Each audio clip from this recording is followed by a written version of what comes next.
사진이 좀 나오겠지만 종교개혁 지금부터 한 500년 좀 더 지났는데 그게 우리랑 큰 상관이 없는 것 같지만 그렇지 않습니다. 오늘 목장 리더 교육하면 시편 33편의 말씀이었어요. 하나님의 작정. 그래서 그 하나님의 작정은 하나님의 계획이에요. 시편 33편에 보면 하나님께서 어떤 분이신가 하면서 하나님께서는 플랜을 가지고 계신다. 계획이 있으신다는 거예요. 근데 그분은 영원하시기 때문에 그분의 계획은 변하지 않는 거예요. 제가 그거 하나만 묵상을 해도 보세요. 세상에 수많은 사람들이 신앙생활을 하는데 비나이다 비나이다 이렇게 해주셔서 이렇게 해주십시오. 거의 대부분이 그래요. 모습과 형태와 경전만 다를 뿐이죠. 뭐죠? 내가 원하는 게 있는데 그거를 신이 좀 도와주십시오. 그러니까 만약에 어떤 나무에다 대고 절을 하는데 막 정말 다리가 팅팅 부을 만큼 막 10,000번 이상 막 절을 하는 거예요. 막 허리도 아프고 다리도 붓고. 그러면 그쯤 되면 내가 믿는 신이 아유 야야 고생이 많다. 내가 그거 들어줄게. 이게 우스운 것 같지만요. 여러분 종교를 이렇게 쭉 보면 전 세계의 종교가 다 그렇습니다. 그러니까 처음서부터 구원을 하나님께서 우리에게 선물로 주시고 기브 앤 테이크가 아니에요. 너희가 아직 죄인 되었을 때 하나님께서 먼저 찾아와 주셔서 우리를 선물로 구원을 주세요. 예수 그리스도를 믿게 하고 그 다음에 우리가 하나님 앞에 비나이다 비나이다 내가 원하는 걸 주시기를 비나이다 이렇지 않아요. 성경을 보면 성경은 이미 주님이 알파 오메가신데 그러니까 이거 색깔이 너무 붉은 거 아니에요? 그래서 알파 오메가신데 그 하나님이 이미 가지고 계신 게 있는 거예요. 계획이. 근데 그 계획은 2024년도 이 필리핀만 적용되는 게 아니에요. 이 계획은 이미 하나님께서 알파 오메가로 저 구약의 창세기 BC죠. BC. 까마득해요. BC면 지금 2024년인데 BC에서부터 시작해서 언제 우리의 이 인류 우리 이 은하계가 끝날지 몰라요. 근데 과학자들은 얘기를 하죠. 뭐라고 얘기를 하냐면 어차피 끝나게 돼 있습니다. 태양이 불을 더 이상 못 내는 순간 우리 은하계는 끝납니다. 그리고 태양은 영원히 존재하는 게 아닙니다. 그 안에 가스가 있어서 이게 불이 연소되어지고 있는 것이지 이게 영원할 수 없는 겁니다. 그러니까 이미 사실은 언젠지 몰라도 우리가 사는 은하계는 종말로 향해 달려가고 있는 거예요, 사실. 근데 그 정도 기간이죠. 왜 하나님께서는 알파 오메가시니까. 우리는 그 안에 사실은 과거의 역사를 통해서 우리가 좀 지혜를 얻고 또 우리가 살아가는 이 시대를 우리는 가장 하나님 앞에 잘 살다가 주님 앞에 서는 거고 또 우리의 다음 세대가 어떤 유행을 하면서 어떤 옷을 입을지는 모르겠지만 앞으로 100년 뒤에 그 사람들은 또 만약에 그때까지 하나님께서 이 시대의 심판과 종말이 없다면 그렇게 영위해 나가겠죠. 그런 그 시간 동안에 하나님께서 계획하신 플랜이 있다는 거예요. 그러니까 저 사람은 그 플랜에 들어간 사람이에요. 하나님 처음부터 알고 있었어요. 어떻게 창세기에 아담과 하와가 선악과 따먹고 에덴에서 쫓겨날 때부터 이미 하나님께서는 예언하셨어요. 뱀의 머리를 여자의 몸에 후손에서 나온 제2의 아담 예수 그리스도시죠. 그가 뱀의 머리를 짓밟을 것이다. 죄로 시작된 사망이에요. 처음부터 사람을 죽게끔 만들지 않으셨어요. 그리고 다시 영원한 생명으로 갈 수 있게 하나님이 이미 예수님을 예비하시죠. 그리고 구약에 나온 수많은 모세, 다윗, 모든 아브라함 이런 모습 속에서 예수님의 모습이 보여요. 심지어 그 구약에 드리는 제사 안에서도 예수님 십자가에 돌아가셔서 죄를 용서할 수 있는 그 피의 제사 안에도 예수님의 모습들이 담겨져 있어요. 구약의 우리 성막, 제가 성막 같이 새벽에 나눌 때 그 성막 안에 있는 물두덩이부터 시작해서 모든 제사의 방법과 촛불의 의미, 이런 떡의 의미, 이런 것들 안에 다 예수 그리스도의 모습들이 담겨져 있다고 성경이 이야기하잖아요. 그러니까 중요한 거예요. 내가 비나이다, 비나이다. 물론 신앙이 어린아이일 때는 그럴 수 있어요. 그러나 이제 예수 그리스도를 점점 알아가고 날 때는 내가 아무리 그렇게 해가지고 그렇게 되지 않아요. 이렇게 기도하는 게 맞죠. 하나님이 이 세상을 어떻게 이끌고 가시는지가 눈에 보이지 않습니다, 주님. 내가 무지해서 죄와 욕심이라서 늘 내 욕심을 따라서 인생을 살다 보니까. 그러나 기도하니까 깨달은 게 있어서 하나님 내 눈을 열어주셔서 하나님께서 저 2000년 3000년 전부터 BC 이전부터 주님이 오메가로서 이 세상이 끝나는 그날까지 하실 그 계획, 변하지 않는 계획이, 그 계획을 깨닫게 하시고 내가 그 계획 가운데 순종하는 자가 되게 해달라고 기도하는 게 맞죠. 저 사람은 그렇게 돼가지고 위대한 인물로 500년 전에 쓰임 받았잖아요. 그러면 그 역사의 줄기는 끝났냐? 안 끝났어요. 지금도 진행되고 있어요. 지금도 진행되고 있는데 우리는 여전히 교회를 내가 무엇을 나에게 도움이 되기 위해서 신앙생활을 하느냐? 아니면 나를 이미 구원해 주신, 내가 뭔 돈으로 산 것도 아니고 내가 어떤 행동으로 한 것도 아닌데 주님께서 은혜를 주셔서 선물로 받은 이 구원을 받고 하나님 자녀가 됐는데, 그리고 나서 이제 신앙생활 해보니까 여전히 나한테 하나님 내 거 좀 맞추세요. 하나님 내 인생에 좀 맞추세요. 내가 필요한 거, 이런 신앙에서 벗어나서 이제 하나님께서 역사 속에서 어떻게 움직이는지를 보고, 주님, 제가 그 하나님의 계획하신 역사 속에서 내가 그거에서 순종하며 맞춰가자기를 원합니다. 그래서 종교개혁에 500년 전이든 성경이 1000년 전에 쓰여졌든 2000년 전에 쓰여졌든 이것이 우리와 상관이 있다는 거예요. 그렇죠. 아유, 그 사람 참 잘났네, 이래가지고 우리가 보는 게 아니잖아요. 오늘 칼빈인데 한번 사진 몇 장 준비했는데 이 연도수를 보면 1509년에 태어나서 1564년도에 죽었습니다. 프랑스에서 태어났고 신학자였고 또 장로교를 만든 사람이 되었고, 루터의 출생 26년 뒤에, 그러니까 딱 루터랑 같이 맞물려서 다음 세대로 활동을 했죠. 그러니까 루터가 이신층이야. 주님 앞에서 우리가 아무것도 내세울 거 없지만 그리스도의 십자가로 우리가 의롭게 되어지는 것이다 라는 것, 그리고 성경을 강조하고, 그런 루터에게도 여전히 그 시대 속에서 벗어날 수 없는 부분들이 있었어요. 루터는 감성적이고 그리고 카톨릭의 어떤 부분들이 있었어요. 근데 그걸 가지고 허물 삼지 않죠. 그 시대를 뛰어넘는다는 건 되게 어려워요. 다만 그 시대 가운데 하나님께서 역사하시는 그 다음 바톤을 받을 수 있느냐죠.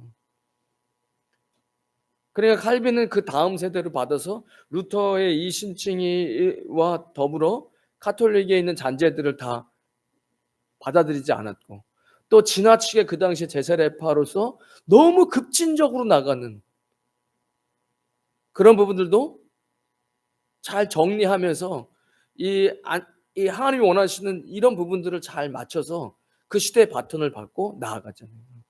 왜 우리에게 이런 것들이 필요하냐면 지금 이 시대도 동일하게 하나님께서는 이 시대 가운데 움직이고 계시고 알파 오메가로서 그 하나님이 계획하신 대로 가고 있단 말이에요, 이 시대가.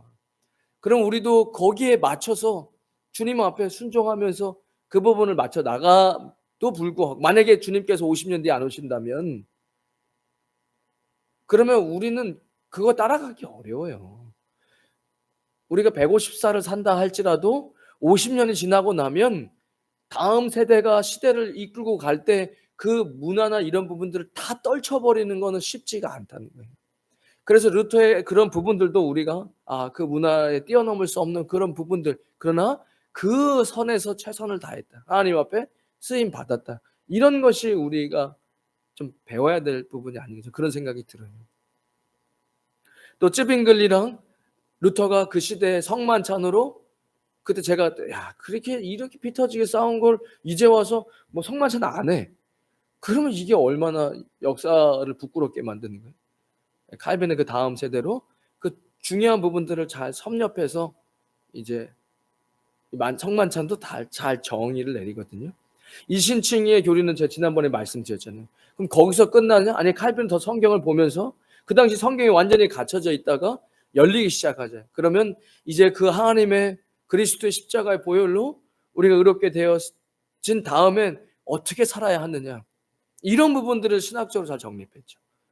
그래서 그리스도인으로서 그러면 예수님을 닮아가는 모습으로 살아가는 그런 성화되어져 가는 부분들을 신학적으로 잘 정립을 했잖아요.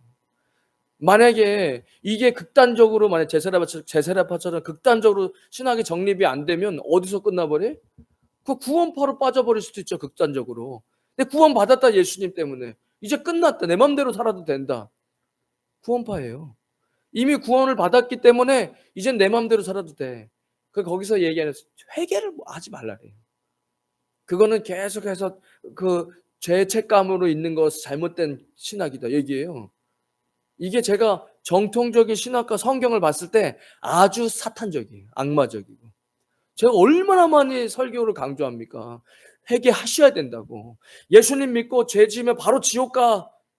그런 건 성경에 없어요. 예수님께서 직접 얼굴 대 얼굴로 가르쳤던, 맨투맨으로 가르쳤던 예수님이 12제자들도 넘어지고 시험 들고 죄 짓고 그랬는데, 베드로도 그랬잖아요. 예수님 얼굴 보면서 저주하고. 그거 죄 지은 거 아닙니까? 그렇게 그냥 1대1로 얼굴 보고 가르쳤는데도 그들이 시험 들어서 넘어져요. 그 주님 뭐라고 해요? 아니야, 다시 일어나면 돼. 어떻게 그래? 너희가 목욕을 했어. 그러나 손에 묻어온 거 있으면 씻으면 돼. 회개하라는 거예요. 예수님을 2번 믿어야 되는 것도 아니고 세례를 2번 받고 3번 받을 필요가 아니라 회개하면 된다, 예수님의 이름으로. 이게 얼마나 중요한지 몰라요. 회개한 자가 천국 들어가는 거예요. 그런데 구원파는 뭐라고 얘기해요? 회개하지 말라고 이야기해요. 이미 구원받았으니까. 이게 얼마나 사탄적인지 몰라요. 신앙생활 하면서 결국 회개를 하느냐 하지 않느냐가, 회개했는데 바로 뭐 없고, 회개 안 해도 뭐 벼락 떨어지는 거 없다, 다 그렇게 느끼실 거예요. 한번 그렇게 살아보세요. 안 돼요, 그렇게. 제가 알았어요. 회개를 하는 것과 안 하는 것이 얼마나 큰 차이를 불러오는지. 일주일, 한 달, 몇 개월 이렇게 가면서 인생이 계속 망가져요. 계속해서 마이너스. 회개하면 다시 원점으로. 이게 어떤 느낌이냐면, 냄새 나는데 뭐 귀찮은데 씻어. 어차피 씻고 나면 또 땀 흘려서 냄새 날 거고, 그러면은 뭐 물 낭비에, 시간 낭비에. 이것도 논리, 개똥 논리입니까? 이게 무슨. 우리가 필리핀에 살면서 더운데 샤워 안 해. 왜? 어차피 샤워해도 내일 또 해 떠서 땀 흘릴 거고 냄새 날 건데, 그럼 뭐처럼 물 낭비하고 시간 낭비하고 귀찮게 그냥 자는 게 편하지. 이것도 논리라면 논리인데 이게 무슨 개똥 논리냐고요. 그거 똑같은 거예요. 회개 안 해도 당장 한 번 안 씻었다고 막 죽어, 그렇지 않아요. 그런데 계속 냄새 나고 결국 어떤 사람이 안 씻죠? 인생 다 포기하고 그냥 완전히 길에서 나눠서 사는 이런 사람들, 완전 인생의 자존감 다 떨어지고 하는 것마다 아니 그래도 좀 열심히 하면 될 것 같은데, 그런 것마저도 다 포기하고 길에서 그냥 아무것도 씻지도 않고 자존감 떨어져 아무것도 못하고 이러면서 그냥 지나가는 사람한테는 이렇게 돼요, 실제로. 회개하지 않으면 계속 삶이 망가진다니까요. 회개하잖아요? 그러면 별거 없는 것 같아도 다시 원점으로 돌아올 수 있어요. 다시 시작할 수 있는 힘이 생긴단 말이에요. 이게 얼마나 중요합니까? 어쨌든 이 칼빈은 이런 부분들을 잘 정립해서 신학을 다음 바톤으로 받아서 가는 거죠. 사진을 좀 볼까요? 한번 사진 넘겨주세요. 그래서 이제 칼빈이 목회하던 그 동네의 이 동상 앞에 가서 사진도 찍고, 한번 넘겨주세요. 다음. 또 목회했던 교회, 스트라스부르크예요. 프랑스 동쪽 끝에, 파리는 저 중앙에서 서쪽으로 가 있는 거고, 여기는 독일이랑 딱 붙어 있는 부분이에요. 그래서 칼빈이 목회했던 교회 앞에 가서 사진도 찍고 넘겨주세요. 그 앞에 뭐 이렇게 저런 뭐 칼빈이 목회했던 곳이다라고 저런 것도 적혀 있고 넘겨주세요. 또 이제 그 앞에서 한번 사진도 찍고, 문이 닫혀 있어가지고 제가 오피스 가가지고 문 열어달라고 하고 막 쳐들어가가지고 막 그러는데 안 된다 하더라고요. 좀 속상했어요. 제가 웬만해서 하겠다고 마음먹으면 막 두들겨서 하는데 안 된다고 하고 뭐 사무실 들어가 한번 살짝 얼굴이나 안에 들여다보려 했는데 문 잠겨 있더라고요. 그러면서 제가 생각 들은 게 있어요. 그 앞에 넘겨주세요. 이 스트라스부르크가 프랑스 서쪽에 있는 이제 도시인데 거기에 대성당이 있어요. 저희 성당이 로만 가톨릭 당시에 썼던, 지금도 뭐 쓰고 있는데 엄청 커요 사실은. 저렇게 찍어서 그렇지 엄청 커요. 정말 고개를 이렇게 들고 볼 만큼 크고 사람들이 굉장히 많이 와서 구경하고 앞에 차도 마시고 막 사람들이 엄청 인산인해를 이루고 있어요. 그 앞에 있는 사진을 찍었는데 무슨 생각이 들었냐면, 야, 이 참 그 칼빈이 목회했던 그 당시 교회는 그냥 뭐 저 성당에 비하면 1000분의 1만 해요. 저기 지금 저렇게 찍어서 그렇지 아까 찍었던 그 교회 한 1000배 정도는 되는 것 같아요. 그러니까 좀 씁쓸하더라고요. 그리고 제가 좀 그렇다.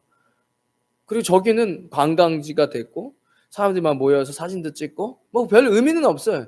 그냥 오래된 성당인데 크잖아요 그 당시에. 저거 지으려면 얼마나 많은 사람들이 돈이 이렇게 투입됐겠어요. 면죄부도 팔고. 그죠?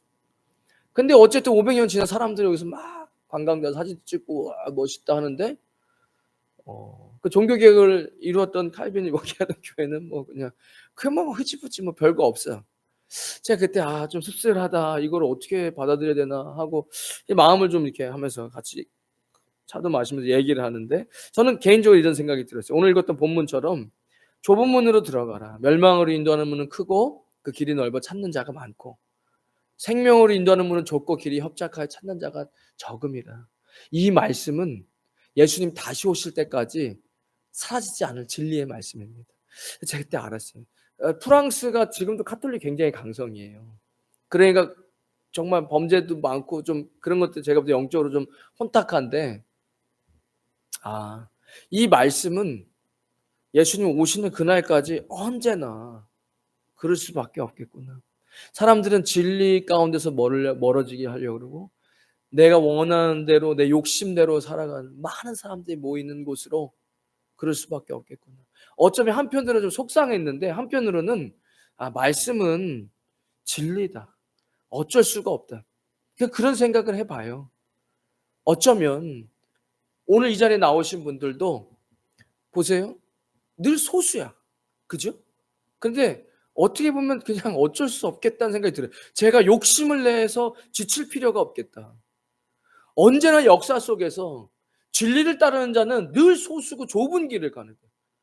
그게 되게 어려운 길이고 그러나 예수님이 함께 하시는 길이고 십자가의 길이고 그리고 언제나 많은 사람들이 모이는 그거 하나 제가 생각났던 건 나누고 싶었고요.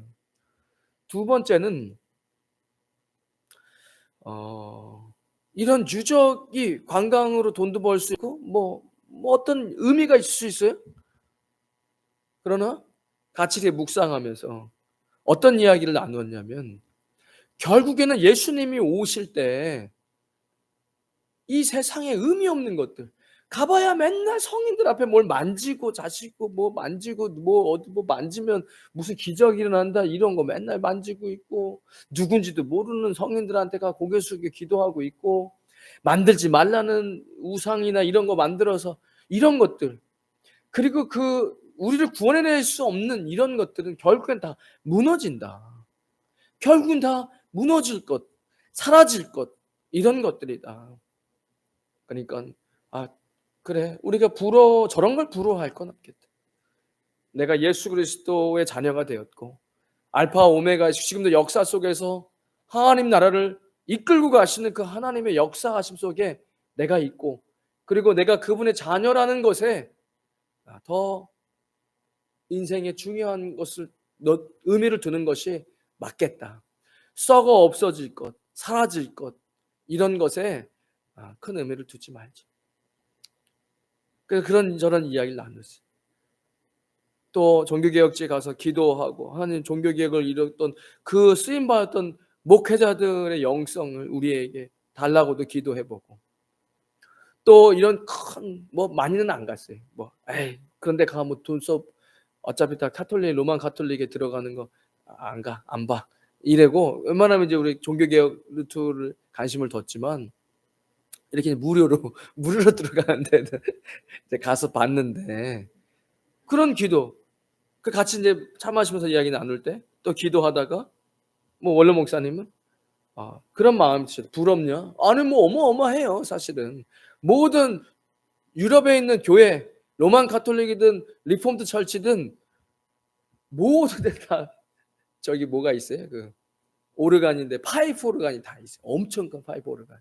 그리고 제가 지난번에도 말씀드렸듯이 이 건축에서의 건축학, 건물이 주는 어떤 그런 것들이 있거든요. 거기에 굉장히 웅장하게 짓고 그 안에서 이런 어떤 엄숙함과 그 하나님 만나는 이런 것들이 제가 있다 그랬잖아요. 호텔도 그래서 로비의 한 3층을 다 날려버린 이유가 그렇게 해야 그 건물 안에서의 이런 것들이 있다라는 거. 그래서 뭐 멋있다. 그러나 부럽냐 했을 때 뭐 이거 어차피 다 무너질 거다. 예수님 다시 오실 때 의미 없는 것들, 우리가 하나님 나라에 쌓았던 것들, 그런 것이 아니라 이 세상의 것 없어질 것이다라고 성경은 이야기하고 있잖아요.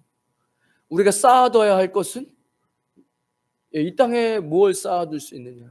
네가 이 땅에서 영원히 살 것도 아니고 이 땅에 쌓아두는 것을 일단 도둑 들고 또 좀 먹고 녹슬고 없어지고 이런 것들, 너의 보화를 하늘나라에 쌓으라라고 이야기하잖아요. 그래서 이제 그런 마음도 들었습니다. 그래서 참 사실은 뭐 어마어마한 이런 크기에 보면 압도도 당하고 야, 좀 부럽다 이런 생각도 들지만 그보다 더 중요한 것은 하나님께서 역사 속에서 어떻게 이끌고 가는가. 그 세 번째 제가 생각했던 것은 뭐냐, 리폼드 철치를 보면서 예루살렘에 시작된 복음의 예수 그리스도께서 부활하신 것에 대한 증인으로 시작된 그 제자들이 가서 제자 삼고 무슨 얘기를 하면 될까요? 증인 되면 돼. 내가 예수님 만났는데, 내가 유대인이었는데 내가 메시아를 기다렸고 하나님을 섬기는데 하나님께서 보내주실 그 메시아를 내가 만났다. 그분이 생명이라 이런 얘기인데 결국에는 죽으신다 했다가 정말 죽으셨다가 부활하셨다. 사망 권세를 이기셨다. 내가 그 증인이다. 너도 이것을 믿고 예수 그리스도 안에 들어오면 너도 하나님의 자녀가 되고 구원받을 수 있다. 이러면서 뭐가 성령님의 역사가 일어나죠? 베드로도 요한도 얘기하잖아요. 뭐가 있어요? 내가 배운 걸 너한테 가르쳐 주는 게라고 얘기 안 해요. 그 성문 앞에 앉은 명이 뭐라 그러죠? 내게 있는 것으로 내 안에 있는 것으로 내게 명하노니 곧 나사렛 예수 그리스도의 이름으로 일어나 걸어라. 이렇게 이야기하죠.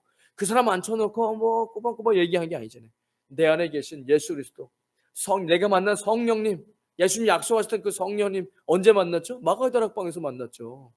다들 무서워서 부활하신 예수님 만나고도 어떻게 베드로가 그냥 나는 뭐 그렇게 훌륭한 선배가 아니야. 너네들 앞에서 형도 아니야. 나는 다시 물고기 잡으러 갈래. 부활하신 예수님 만나고도 그랬어요. 그리고 무서워. 자꾸 사람들 얘기하면 잡아간다고 감옥에 가고 고문하고 이런다니까. 그런데 예수님, 부활하신 예수님께서 기다려라. 싸돌아다니지 말고 내가 약속한 성령 하나님 기다려라. 그리고 그때 기도하면서 기다리잖아요. 그때 성령님이 역사하시고 우와 가슴 뜨거워지면서 밖에 나가 갑자기 뭐라 그래요?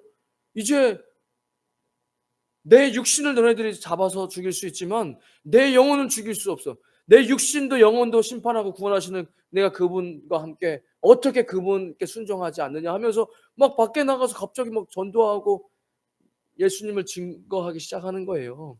그렇게 시작했던 초대교회의 역사예요.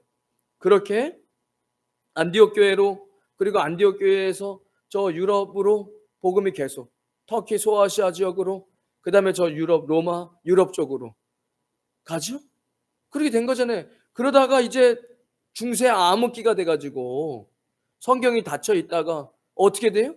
다시 종교개혁이 일어나고 그리고 청교도들이 아메리카로 넘어가잖아요. 신앙의 자유를 찾아서 아메리카, 인디안들이 있던 거기서부터 다시 감사하면서 함께 예배드리고 이러면서 경제나 세계 주도권이 아메리카로 넘어갔어요.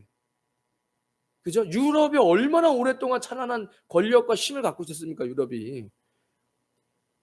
그리고 아메리카로 넘어갔던 것들이 다시 아시아로 넘어왔어요. 거기에 중심에 대한 한국이 있죠. 한국이 있어요. 방법 없어요. 전 세계에 지금 인구 대비 선교사 제일 많이 보낸 나라 대한민국이에요. 인구 대비 말고 실제로 제일 많이 보낸 나라는 미국, 두 번째 한국. 땅덩어리 차이가 얼마나 큽니까? 그래도 우리가 2위예요. 지금 현재. 그리고 아시아 선교 대부분 대한민국 선교사님 다 들어가 있어요, 동남아시아에. 그러니까 지금 이런 하나님 나라의 역사가 이렇게 가고 있잖아요. 그럼 우리는 지금 동남아시아에 살고 있어요. 야, 그럼 우리는 지금 역사에 어쩌면 하나님 나라의 하나님의 계획의 역사에 지금 한가운데 서 있는지도 몰라요, 우리가. 누가 여기서 칼빈처럼 나오고 루터처럼 나올지 몰라요. 왜? 루터도 기어다니면서 기어다니면서 그 계단 올라갔고 그랬잖아요. 그래서 제가 그거 뭘 마음이 아팠냐 했을 때 리포먼드 처치에 너무 좀 형식적인 것만 남아 있다는 생각이 드는 거예요. 그러니까 어차피 가톨릭 이단 사이비는 예수님 오실 때까지 늘 판을 칠 거고 비질리에 사람들 많이 모이는 거는 어쩔 수 없으니까. 그런데 보면 우리가 제가 봤을 때 어떤 느낌이었냐? 그러면 너무 좀 형식적인 게 있는 거예요. 과거에 좀 매여 있다는 생각이 드는 거예요. 그러니까 제가 보면 지금 미국이 한참 나갈 때 무슨 문제가 생겼냐? 저 캐나다에서 저 신사도 운동 이런 것들이 뭐 지나치게 나왔단 말이에요. 그러면 500년 전에 종교개혁할 때 제사레파처럼 지나치게 급진적으로 나가는.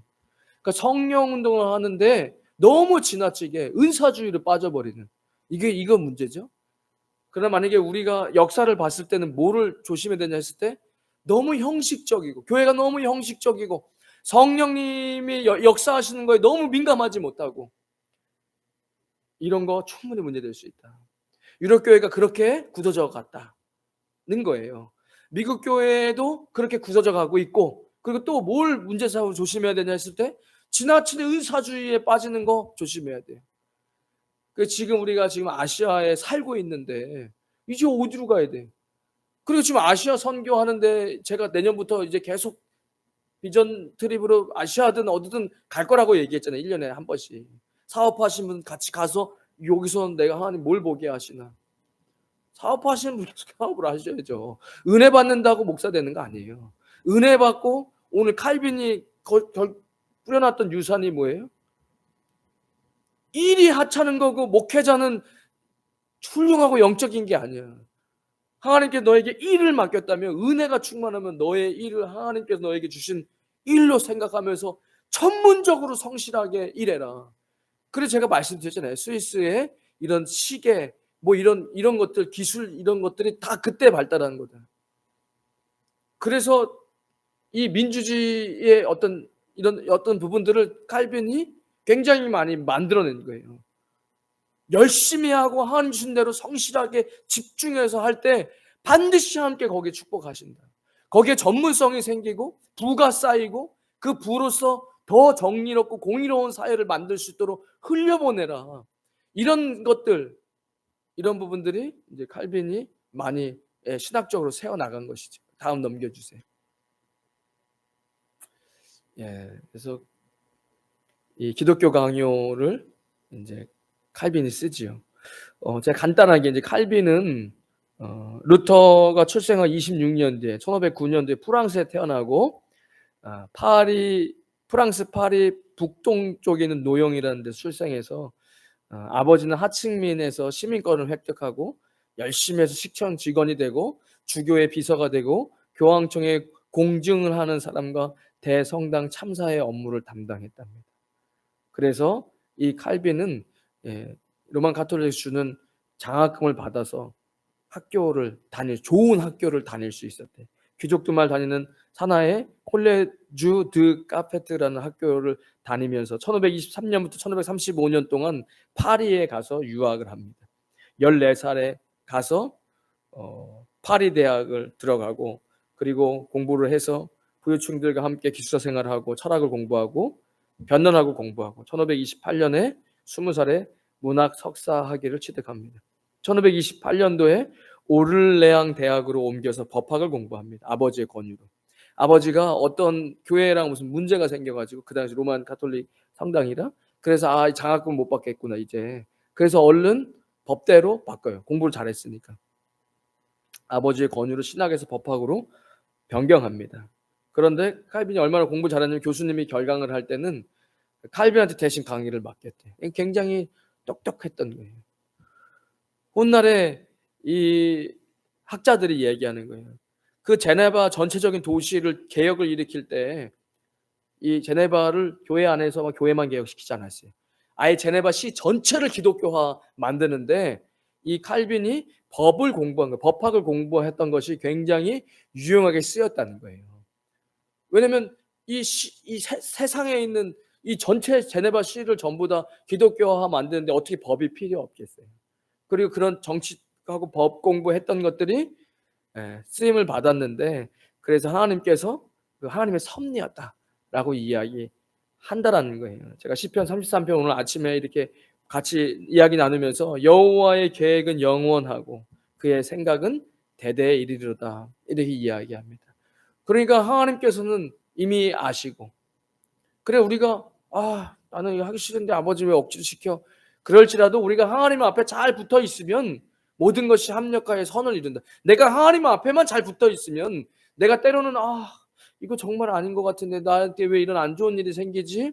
안 좋은 일에 집중하지 마세요. 하나님 그걸 통해서도 충분히 더 좋은 일들을 우리를 만들어갈 수 있는 밑거름을 쓰실 수 있는 분이에요. 우리가 안 좋은 상황에 집중하지 말고 하나님을 보면서 신뢰하십시오. 그리고 나는 내가 하기 싫은 걸 했어도 하나님께서 결국에는 나중에 제네바의 전체를 기독교화 시킬 때 이 공부했던 것이 쓰임 받았다는 거예요. 왜냐하면 좀 이따 보면은 그 도와달라고 하는 사람이 아무리 하려고 해도 안 되는 거예요, 본인이. 결국 옆에 있는 사람이 지금 제네바에 칼빈이 와 있습니다. 같이 일하자고 하죠. 그 사람 진짜 뛰어난 사람이지 않습니까? 그래가지고 부탁해가지고 결국에는 그 일을 해내거든요. 1531년 칼빈 22살 때 아버지 사망합니다. 돌아가시고 1533년도에 파리 대학의 학장 니콜라스 컵이 취임식을 할 때 그 연설문을 칼빈이 대신 적어줘요. 그때 이미 칼빈은 루터의 신학과 그리고 에라스미스가 물론 나중에는 뭐 이렇게 본인이 마지막 결정해야 될 때 이 종교개혁편에 쓰지 못했지만 그가 그 면죄부 잘못됐다. 이거 너무 좀 문제가 많다. 내가 성경을 봤는데 이게 너무 문제가 많다. 이런 책들을 많이 썼단 말이에요. 칼빈도 그거에 대한 영향을 받고 이 총장님이 취임식하는 글을 썼는데 이게 일파만파 엄청 커져서 이 파리의 대주교한테까지 그게 들린 거예요. 그래서 그 총장은 도망을 치고 칼빈도 결국 그것이 그가 썼다는 것을 알고 이제 프랑스에서 더 이상 지내지 못할 것을 알고 이제 떠나게 됩니다. 자기가 있던 것을. 프랑스 당국으로부터 소환 통보를 받고 학장은 몰래 파리를 빠져나가고 피신하고 칼빈도 노영시의 카톨릭 교회가 주는 성직을 포기하고 카톨릭 교회 결발하는 일들이 그때 벌어졌다고 합니다. 1535년부터 그가 스위스 바젤로 피신을 해요. 원래 프랑스 사람인데 피신을 해 1536년도에 기독교 강요라는 책을 씁니다. 그의 나이 26살에. 수많은 교수님들이 현타가 와요. 26살에 칼빈은 기독교 강요의 책을 쓰고 그 내용은 어떤 거냐면 지금 성도들이 이제 성경이 막 열리기 시작하는데 카톨릭 문화의 잘못된 거에 막 젖어드는데 어떻게 신앙생활을 해야 되는 거냐. 그것을 성경이 이렇게 이야기하고 있어. 너네 성경 지금 많이 못 읽었지? 성경이 이렇게 이야기하고 있고 우린 이렇게 신앙생활을 하는 거야 라는 것을 기독교 강의에 적어놓은 거예요. 총 4권으로 적혀 있는데 1권은 창조주이신 하나님에 관한 지식에 관한 자연, 성경, 하나님을 인식하는 것, 오직 성령에 의해서만 된다는 것, 우상과 하나님과의 구별, 삼위일체 하나님, 악의 존재는 하나님의 의를 훼손하지 못한다. 제2권 구속주이신 하나님에 관한 지식에 관한 그리스도에 관하여서 인간이 타락하고 자유의지의 상실, 자신을 구원할 능력이 인간에게는 없다. 이런 것들. 저는 이런 부분들이 사실은 성경을 읽다 보면 깨달아져요. 그걸 깨달은 사람이 그걸 깨닫지 못한 사람을 볼 때 어떤 마음이 드는지 아세요? 시간 낭비. 찬송가에도 세월 허송 않도록, 세월 허송 않도록. 그게 그렇게 보이는 거예요. 어차피 죄인인 인간이 아무리 의로워질라 해봐도 스스로 구원할 수 없어요. 계속해서 다람쥐 쳇바퀴 돌 뿐이에요. 내게 가능성이 1%라도 남아있다고 생각해서 그 1%에 집중하는 순간 그 1%만큼 인생은 낭비하는 시간 낭비. 그러니까 이런 굉장히 정말 성경을 읽고 이미 로마서에 나와 있는 이런 글들을 잘 적어놓은 거죠. 인간의 내가 스스로 구원할 수 있는 방법이 없다. 제3권은 성령 하나님에 대하여 논하고 그리스도의 구속의 은혜를 받는 수단, 신앙에 대한 우리가 어떻게 born-again하고 어떻게 회심하고 그리스도인은 어떻게 생활해야 하는지. 4권은 교회와 국가는 무엇인가, 교회가 필요한 이유, 우리가 무지와 게으를 때 우리는 어떻게 도움을 받는, 복음 전도가 활발하기 위해서 하나님 쓰시는 입술을 통해 어떻게 해야 되는, 이런 것, 황례전에 대한 은혜, 이런 교회에 관한, 그리고 그 교회와 국가가 그리스도인으로서 어떻게 해야 하는지, 뭐 이런 것들을 이제 쓴 거예요. 쭉. 1537년도에 그가 이제 이 바젤에 있다가 프랑스로 넘어가려고 합니다. 원래 자기는 프랑스 사람이었으니까. 근데 그때 스페인과 프랑스 전쟁을 해서 이 바젤 보면은 스트라스부르크, 아까 제가 보였던 그 스트라스부르크로 가려고 그래요. 왜냐면 그는 학자였고 이제 더 이상 어떤 이런 막 싸움을 일으키고 이런 것들에게 마음에 맞지 않는 거, 조용히 시골 가서 공부나 하면서 책이나 쓰고 싶어하는 그런 칼빈에게, 다음 사진 보면은 프랑스, 스위스 제네바의 종교개혁을 일으켰던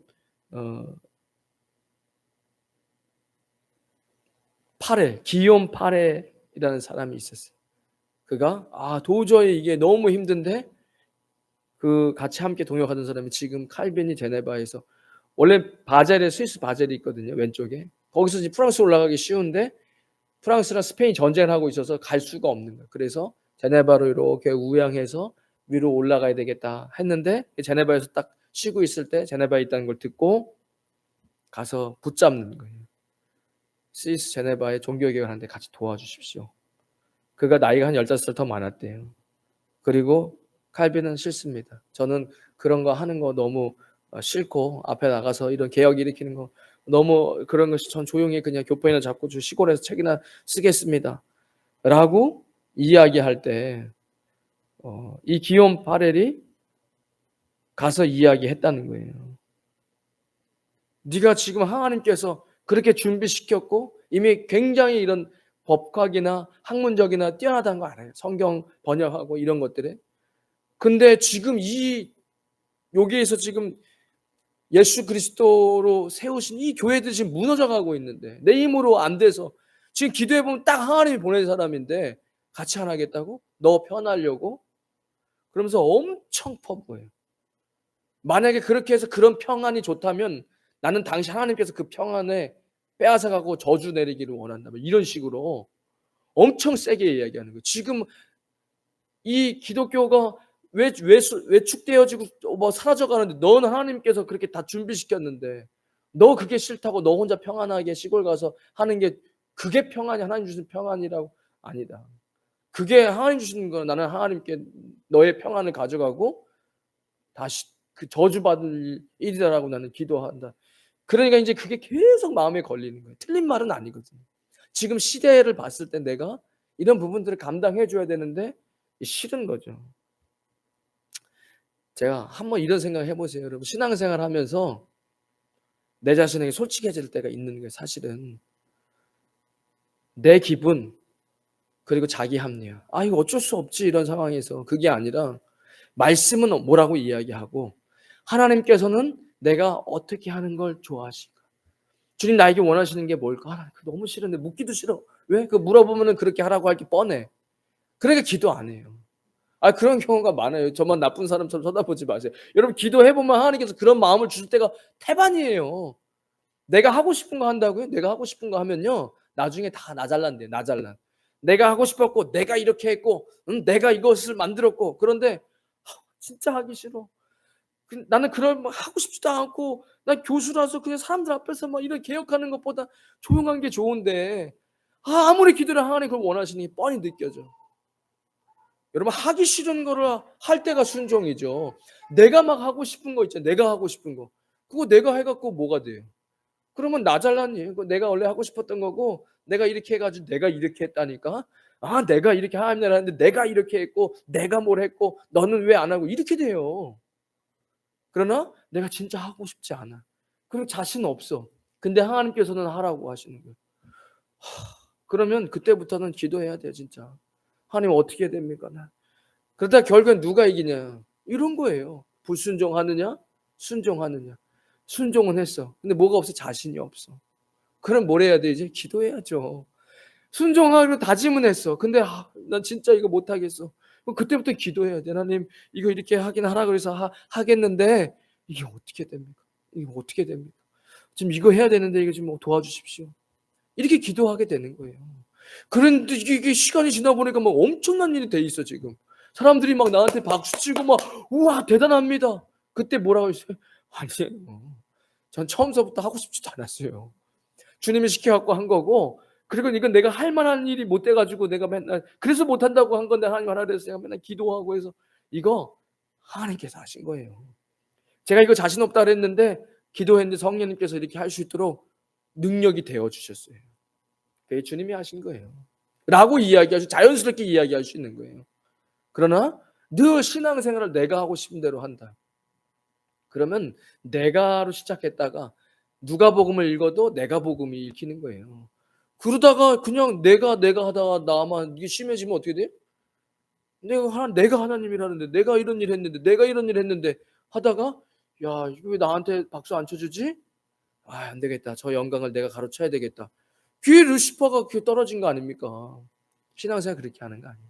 신앙생활은 하나님께 듣고 순종하는. 어쨌든 칼빈도 그런 일이 있었다는 거예요. 정말 하고 싶지 않았지만 그런 일들을 감당해야 되겠다. 밤새 그 이야기가 자꾸 귀에 맴돌아서 결국은 스위스 제네바에서 그가 이 종교개혁을 일으킵니다.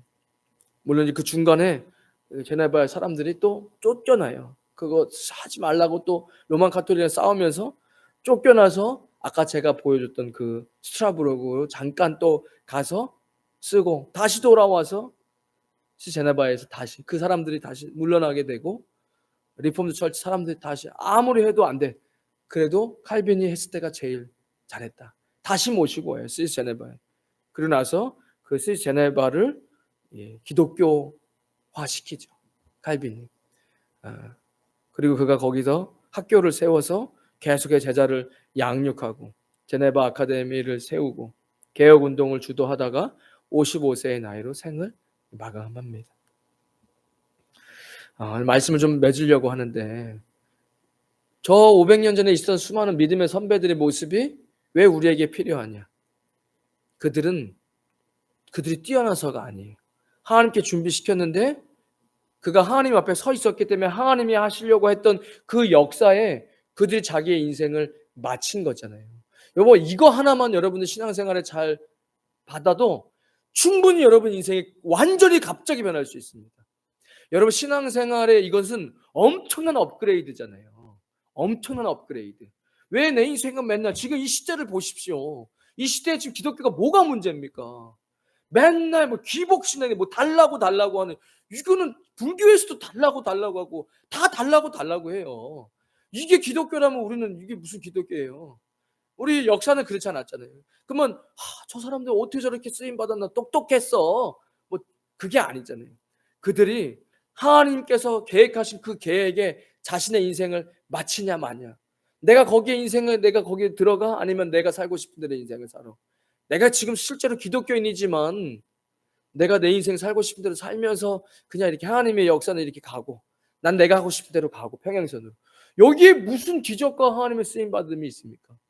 내가 좀 두렵고 싫어도 기도하다 보면 하나님께서 깨닫게 하시고 보여주실 때 내 인생을 가는 게 아니라 하나님께서 이 2024년도 25년 앞으로 다가올 26년도 우리가 그때까지 계속 살아갈 거 아닙니까?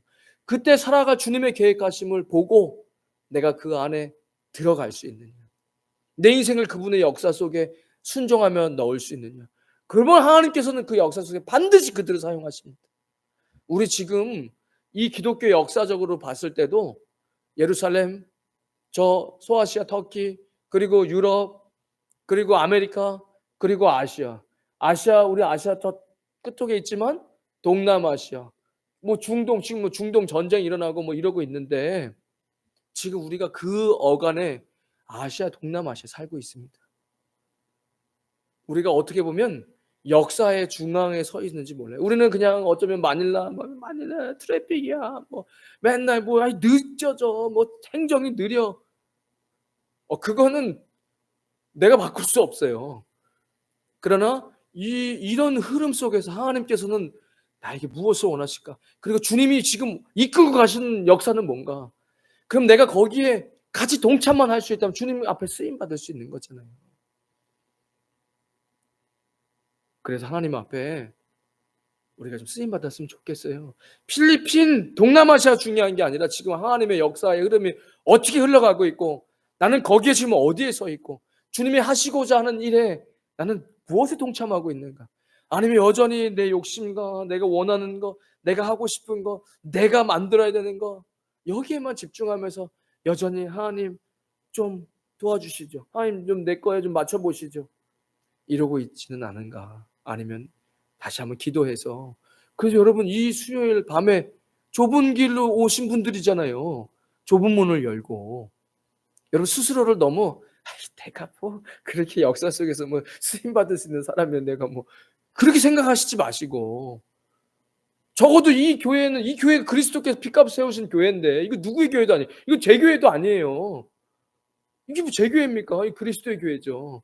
저는 단지 2024년도에 이 강대에서 설교를 하러 맡아놓은 거고 누군가는 장로님으로 권사님으로 집사님으로 다 맡겨서 이 교회 세우다가 또 때가 되면 하나님 부르시면 가는 거잖아요. 이게 제 교회입니까? 제 교회면 헌금 드는 거 제가 내 맘대로 쓰게요? 절대 그러지 않아요 지금. 그러니까 우리가 주님 앞에 쓰임 받을 수 있다. 넉넉히 쓰임 받을 수 있다. 여러분 그 사실을 믿으셔야 돼요. 그렇게 하나님 앞에 시대 가운데 쓰임 받는 저와 여러분 되시기를 주님의 이름으로 축원드리겠습니다. 하나님 감사합니다. 종교개혁을 일으켰던 수많은 믿음의 선배들, 그들도 나약했던 인간이었습니다.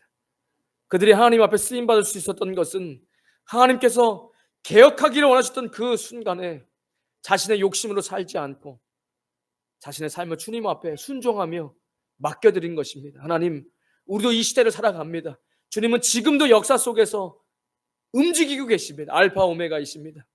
그 역사 속에 우리도 살아갑니다. 주님, 내 욕심으로 살지 않게 하시고 하나님이 계획하신 그 계획 가운데 우리의 삶을 순종하는 귀한 믿음의 사람들 되게 하여 주시옵소서. 예수님의 이름으로 기도드리옵나이다. 아멘.